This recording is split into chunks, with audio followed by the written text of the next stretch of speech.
on a pour une prochaine fois. Alors, docteur Yahya Derdabi, vous êtes chirurgien traumato à Tétouan. Comment va Tétouan? Très bien, Tétouan, il se prépare pour l'été. C'est ça, c'est vrai, il se prépare pour l'accueil. Oui, il se prépare pour l'accueil, tout étant la plage, la mer, l'entrée de Tétouan, tout est en train de se préparer. On arrive. Tout est beau pour que juillet, août, on va être prêt pour recevoir aussi bien le tourisme marocain qu'international. Exactement. Alors, docteur Derdabi, dites-nous, avec vous, les prothèses articulaires, c'est comme ça qu'on les appelle? Oui, voilà. C'est ça. Alors, docteur Yahya Derdabi, on regarde une petite interview réalisée avec une rhumatologue. Qu'est-ce qui fragilise le plus nos articulations? On regarde et on revient. Pour soulager, justement, avec vous. D'accord.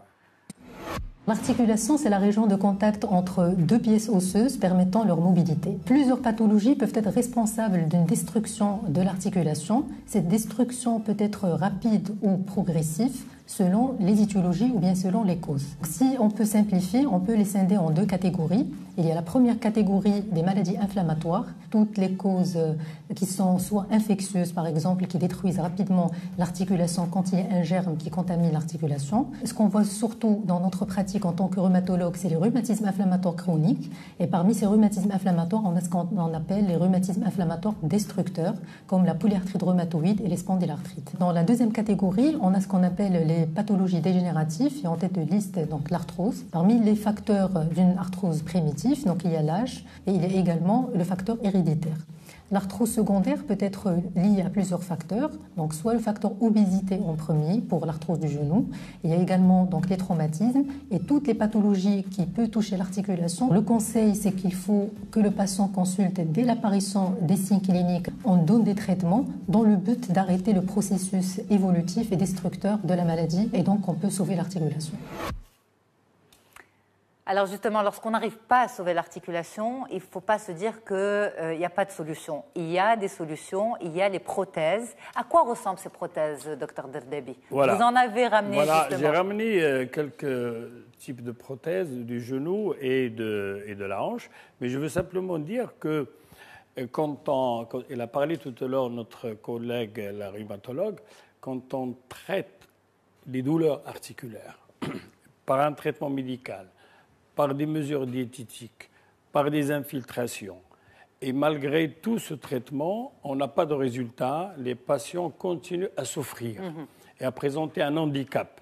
C'est-à-dire, ils n'arrivent pas à marcher suffisamment, un périmètre de marche qui est très limité. Ils ont très mal au niveau du genou, de la hanche ou des articulations. Et il y a une mobilité qui est très réduite au niveau de ces articulations. Dans ce cas-là, il ne faut pas laisser les gens souffrir. C'est ça. On ne peut pas prolonger le traitement médical. Parce que quand les articulations elles sont complètement détruites, parce qu'il y a, comme il a dit tout à l'heure, le rhumatisme, et là, donc l'usure du cartilage, avec l'âge au-delà de 65 ans, et quand les articulations elles sont trop sollicitées, ces cartilages vont se détruire. C'est ça. Et il y aura un frottement au niveau de l'articulation qui va causer cette douleur. Mais justement, abuser de traitement, c'est aussi mauvais pour d'autres organes, les anti-inflammatoires, etc. C'est mauvais pour les reins. Les infiltrations corticoïdes et tout ça, c'est mauvais. C'est ça. Dans ce cas-là, on a ces solutions qui sont miraculeuses. C'est des solutions qui ont donné vraiment un soulagement aux patients et une nouvelle vie. Donc, par exemple, au niveau du genou... Si on peut avoir un zoom sur... Voilà. Au niveau ça, du c'est le genou. Voilà, ça, le genou. Quand une patiente a très mal au niveau du genou, avec un frottement au niveau des cartilages articulaires, donc l'intervention consiste à amener un dispositif qui permet de remplacer cette articulation. Vous pouvez nous montrer, ça c'est le genou? C'est le genou et il est composé de 3 parties.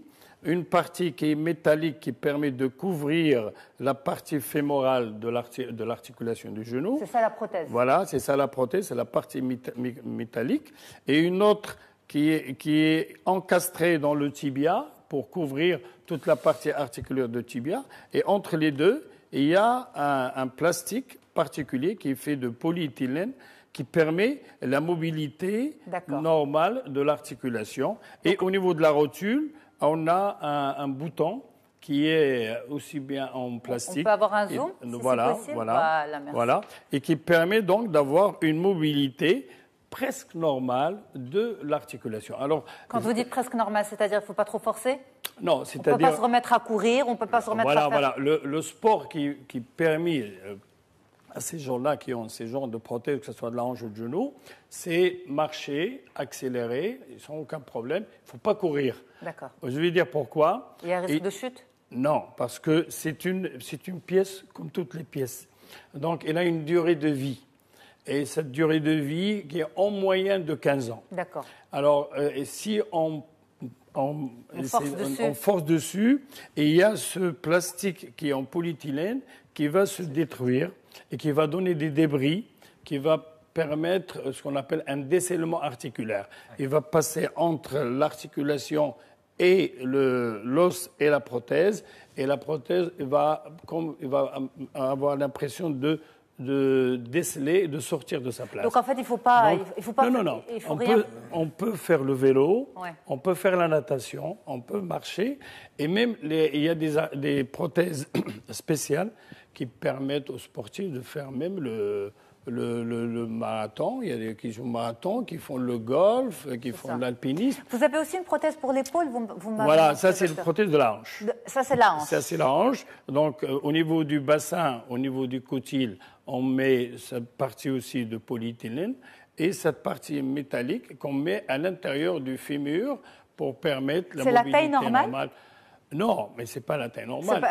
C'est une question très bête. Au moment de l'intervention, il n'y a pas une taille standard, bien sûr. Au moment de l'intervention, vous mesurez, on a pratiquement une vingtaine, une trentaine de prothèses. Voilà. Mais ça ressemble à ça. Ça ressemble à ça. Et on mesure, suivant le patient, la tête du patient, la tête du fémur. Et on amène la adéquate qui va aller. La même chose au niveau de l'épaule. Voilà, au niveau de l'épaule.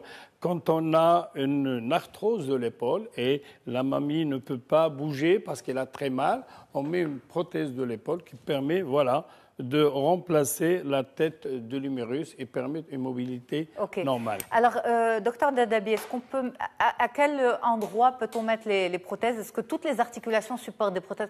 Poignets, chevilles? Voilà, actuellement, les prothèses le plus souvent utilisées, en premier lieu, c'est la hanche. La hanche, en France, c'est pratiquement 120 000 prothèses par an. Et pratiquées. Et à partir de quel âge? Qu'est-ce qui est recommandé? Non, on traite tout le monde. Si un jeune, il fait une fracture du col de fémur, il a 25 ans, ou il a un rhumatisme, la spondylarthrite ankylosante, qui l'empêche vraiment, il est handicapé de marcher, on ne va pas le laisser attendre 60 ans pour lui mettre ça. Donc on lui met sa prothèse pour qu'on lui donne une vie tout à fait normale et une qualité de vie. Mais en général, les prothèses pour les gens âgés, c'est à partir de 65 ans. Mais il faut dire une chose, que les mamies, les grands-pères et les grands-parents qui font des fractures de col de fémur, on ne peut pas attendre que cette fracture de col de fémur consolide pour qu'il se mette debout. Donc on opère le patient qui a une fracture de col de fémur le même jour. Et il est debout verticalisé le lendemain.